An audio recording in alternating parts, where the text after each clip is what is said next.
യൂട്യൂബിന് വിട. സൂര്യയിലെ എല്ലാ പരമ്പരകളും സംരക്ഷണത്തിന് ശേഷം തികച്ചും സൗജന്യമായി സൺ നെക്സ്റ്റ് ആപ്പ് ഡൗൺലോഡ് ചെയ്യൂ. കണ്ടാസ്വദിക്കാം നിങ്ങളുടെ പ്രിയ പരമ്പരകൾ.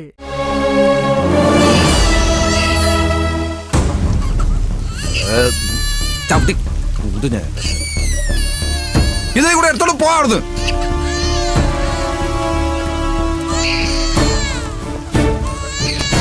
എടേ കൊച്ചുകാരെ ഇതോടെ എടുത്തോണ്ട് പോടി.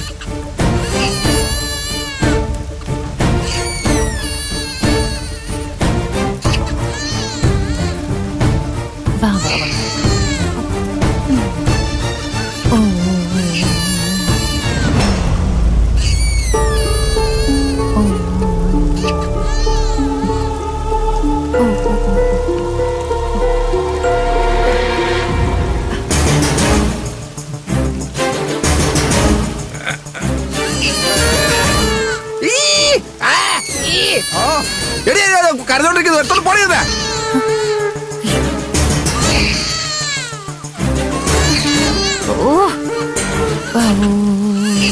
തള്ളയുടെ അതേ സ്വഭാവം തന്നെ കൊച്ചിനും.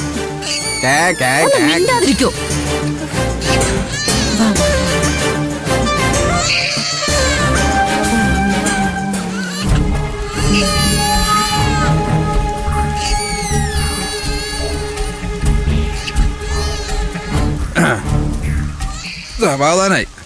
ഇപ്പൊ കൊച്ചുങ്ങളെ ഗീറ്റിൽ കേക്കണ്ടല്ലോ.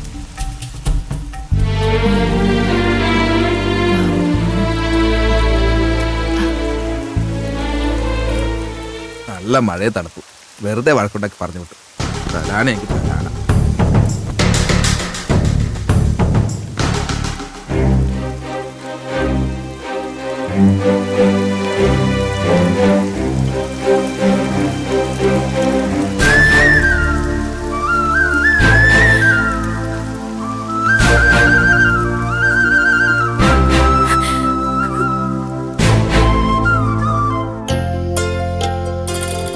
എടാ, വലിയ കമ്പനികളുടെ ഓട്ടത്തിന് കൊട്ടേഷൻ കൊടുക്കുമ്പോ ഏറ്റവും കുറഞ്ഞ റേറ്റ് ഇട്ട് വേണം കൊടുക്കാൻ. എടാ, ഇപ്പോഴത്തെ ഡീസലിന്റെ ചെലവ് വെച്ച് നോക്കുമ്പോ അത് നഷ്ടമാവാനാ സാധ്യത. അതിന് ഡീസൽ അടിക്കുന്നത് നമ്മളാണെങ്കിലല്ലേ, ഇന്ധന ചെലവ് കമ്പനി എടുക്കും. നമ്മള് വണ്ടിയും ഡ്രൈവറും വിട്ടുകൊടുത്താൽ മതി. മിക്ക ദിവസങ്ങളിലും മിനിമം ഓട്ടേ ഉണ്ടാവും. ഡെയിലി 2000 കിട്ടിയാലും ലാഭം. വണ്ടിക്കധികം മെയിൻ്റനൻസ് വരാത്ത ഓട്ടോ. നിനക്കത് കൊള്ളാമെന്ന് തോന്നുന്നുണ്ടെങ്കിൽ കൊടുക്ക്. വണ്ടിക്ക് എല്ലാ ദിവസവും ഓട്ടം ഉണ്ടാവുന്നത് നല്ലതല്ലേ? അതെ. ആ,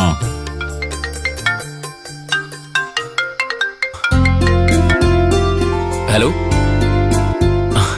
അതെ, എന്താ കോൾ വരാത്തത് ഞാൻ ആലോചിച്ചിരിക്കായിരുന്നു. ഏയ് ഇല്ലില്ല, കിടന്നൊന്നുമില്ല. ഹലോ ഹലോ ഹലോ ഹലോ ആ ഹലോ.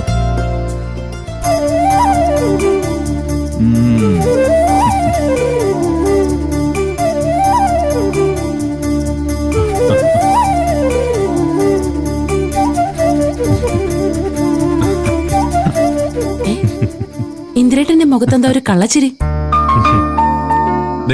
നീ അത് കണ്ടോ? ഞങ്ങൾ ഇവിടെ വണ്ടിയുടെ കാര്യം സംസാരിച്ചോണ്ടിരിക്കുകയായിരുന്നു. അപ്പോഴാ സത്തിന് കോള് വന്നത്. ആരുടെ കോള്? എന്റെ മുമ്പിൽ നിന്നും മാറിപ്പോയി അവിടെ പോയിന്ന് സംസാരിക്കണമെങ്കിൽ അത് ആരുടെ കോളായിരിക്കും? പ്രതിഭയുടെ? ഉറപ്പല്ലേ? അവൻ കോൾ എടുക്കുന്ന കണ്ടാൽ അറിയാം അപ്പുറത്ത് ആരാണെന്ന്. ഇന്ദ്രേട്ടൻ ഇതൊക്കെ നോക്കി പഠിച്ചു വെച്ചിരിക്കാണോ? സത്യൻ ഇതുവരെ പ്രതിഭയെ വിളിക്കുന്നതായിട്ട് എനിക്ക് തോന്നിയിട്ടില്ല. ഇനി മനസ്സിലായിക്കോളും. ഏതായാലും നീ വാ, നമുക്ക് പോയി കിടക്കാം. നമ്മൾ ഇവിടെ നിന്നിട്ട് അവനൊരു ഡിസ്റ്റർബൻസ് തോന്നുന്നുണ്ട്. എനിക്ക് തോന്നുന്നില്ല അവൻ അവളെ വിളിക്കുവാവുന്നു. ഇനി ആണെങ്കിൽ തന്നെ അവർ ഓഫീസ് കാര്യങ്ങളൊക്കെ സംസാരിക്കുന്ന ആവാനാ സാധ്യത. ശരി ശരി, ഇനി എന്ത് കാര്യമാണെങ്കിലും ഈ രാത്രി അവൻ ഇത്ര നേരം ഫോണിൽ സംസാരിക്കുന്നുണ്ടല്ലോ.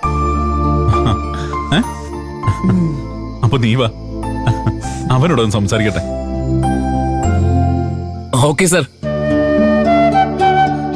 ഏയ്, സാർ അഡ്വാൻസ് ഒന്നും തരേണ്ട കാര്യമില്ല. നാളെ 10 മണിയാകുമ്പോ വണ്ടി സാറിന്റെ വീടിന് മുമ്പിലുണ്ടാവും. കുറച്ചു സമയം കൂടി വെയിറ്റ് ചെയ്തിട്ട് സാറ് വിളിച്ചില്ലെങ്കിൽ ഞാൻ അങ്ങോട്ട് വിളിക്കാനിരിക്കായിരുന്നു.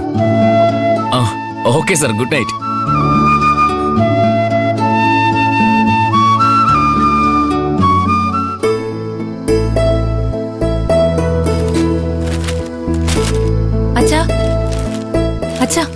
എന്താ മോളെ? അല്ല, എന്താ നിന്റെ മുഖം വല്ലാതിരിക്കുന്നേ? കുഞ്ഞുങ്ങൾക്ക് ചെറിയ പനിയുണ്ട് അച്ഛാ. അയ്യോ, അതെന്താ പെട്ടെന്ന്? അറിയില്ല. അത് മാത്രല്ല, ദേഹത്തൊക്കെ കൊതുക് കടിച്ച പാടുണ്ട്, തടിച്ചിട്ടുണ്ട്. കൊതു കടിച്ചോ? അതെന്താ റൂമിൽ കൊതുകുണ്ടോ? അത് പിന്നെ ഞങ്ങൾ ഇന്നലെ പുറത്താ കിടന്നെ. ഹാ, നീ എന്താ മോളെ പറയുന്നേ? എന്തിനാ കുഞ്ഞുങ്ങളെ കൊണ്ട് പുറത്ത് കിടന്നേ? അത് അല്ല മോളെ, വിനയൻ എന്തെങ്കിലും? ഏയ് അതൊന്നുമല്ല. ചൂടും അസ്വസ്ഥതയും കാരണം പുറത്തിറങ്ങി കിടന്നതാ. ഹാ, എന്ത് പണിയാ മോളെ കാണിച്ചത്? ഇത്രയും ചെറിയ പൊടി കുഞ്ഞുങ്ങളെ കൊണ്ട് പുറത്ത് കിടക്കാമോ? അതുകൊണ്ടല്ലേ അവർക്കിപ്പോ പനിക്കുന്നേ. അപ്പൊ അങ്ങനെ ചെയ്തു പോയി. പക്ഷെ ഇപ്പൊ ടെൻഷൻ ആവുന്നച്ചാ. മോള് വിഷമിക്കാതെ, നമുക്കിപ്പോ തന്നെ ഹോസ്പിറ്റലിൽ പോവാം. ആ, ഒരു കാര്യം ചെയ്യ്, മോള് വേഗം പോയി റെഡിയാകും, കുഞ്ഞുങ്ങളെ റെഡിയാക്ക്. ഞാൻ പോയി ഒരു ഓട്ടോ വിളിച്ചിട്ട് വരാം. ശരി അച്ഛാ.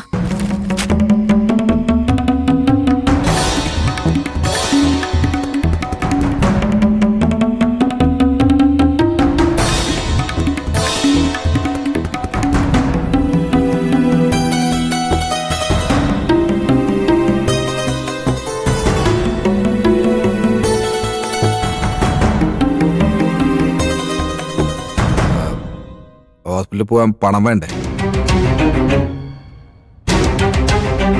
നീ ഇന്ന് കുഞ്ഞുങ്ങളെയും കൂട്ടി മുറി കിടന്നാ മതി.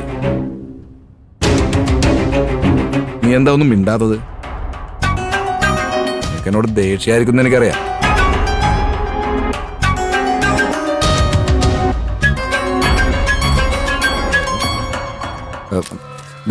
ഇത് വെച്ചോ, ഹോസ്പിറ്റലിൽ ആവശ്യം വരും.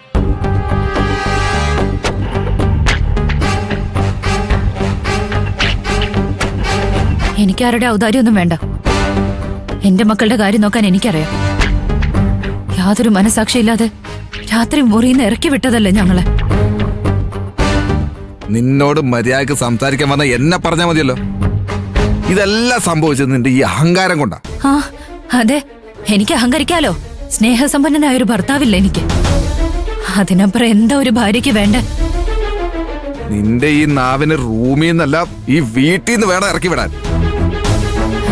ഇനി അതായിട്ട് എന്തിനാ മടിക്കുന്നെ? ഇറക്കി വിട്. ഏത് നേരത്താണോ? പെറുക്കിയെടുത്തോ. ഹോസ്പിറ്റലിൽ ചെല്ലുമ്പോ മരുന്ന് കിട്ടണമെങ്കിൽ ഇത് വേണം. 10 പൈസക്ക് ഗുണമില്ല, എന്നിട്ടോ അഹങ്കാരം.